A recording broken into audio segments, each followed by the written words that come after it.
जो डिस्टेंस वो 45 मिनट में तय करता था, अब उसको वही डिस्टेंस, वही दूरी 30 मिनट में तय करनी है, तो सीधी सी बात है उसको स्पीड बढ़ानी पड़ेगी। ठीक है, to reach at a destination डी take 45 minute if you drive at a speed of 60 kilometre per hour, due to some urgency he is to reach the destination in 30 minutes but should be the his speed in kilometer। एक तो basic तरीका होता है, basic तरीके से आप बड़ी भली बातें निकाल लोगे, मुझे पता है।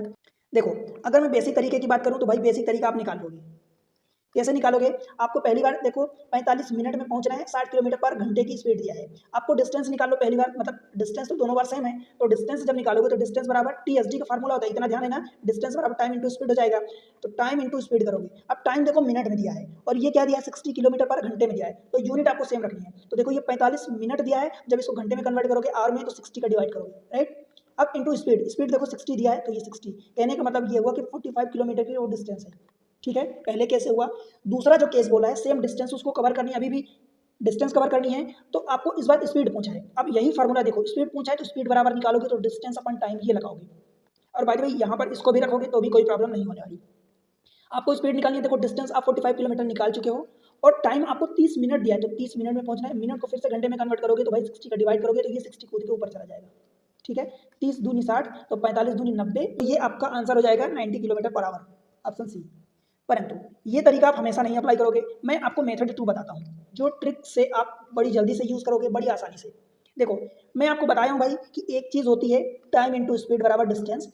अगर डिस्टेंस आपकी कांस्टेंट है, डिस्टेंस कांस्टेंट का मतलब कि दोनों केस में, पहला केस दूसरा केस सेम है, उसी डिस्टेंस को पहले 45 मिनट में तय कर रहा था, कवर कर रहा था, उसी डिस्टेंस को दोबारा उसको 30 मिनट में तय करना है। तो डिस्टेंस जब कांस्टेंट है तो भाई क्या कहोगे, टाइम इनवर्सली प्रोपोर्शनल स्पीड कहोगे अथवा स्पीड इनवर्सली प्रोपोर्शनल टाइम कहोगे।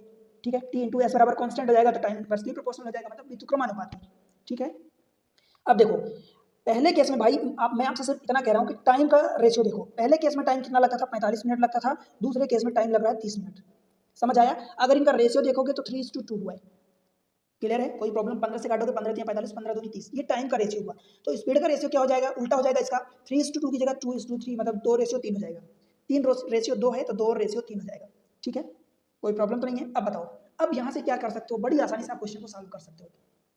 कैसे भाई, जब आपको टाइम 45 मिनट लगता था, 45 मिनट और 45 वाले का ये 3 पार्ट दिया है, तो जब आपको 3 पार्ट में स्पीड कितनी थी, अब ये क्या दिया, स्पीड दिया है, तो स्पीड को स्पीड से कंपेयर करोगे, ये टाइम दिया था, टाइम से आपने स्पीड निकाली, जब स्पीड आपकी 2 पार्ट थी तब आपकी स्पीड 60 किलोमीटर थी, यानी 2 यूनिट की वैल्यू 60 है तो 3 यूनिट की वैल्यू आप निकाल सकते हो कि 3 यूनिट की वैल्यू 90 इंटू 3 हो जाएगा, मतलब 2 यूनिट की वैल्यू 60, तो 1 यूनिट की वैल्यू आप 30 निकालोगे तो 30 इंटू 3 यूनिट की वैल्यू 30 इंटू 30 बराबर 90 किलोमीटर बराबर हो जाएगा।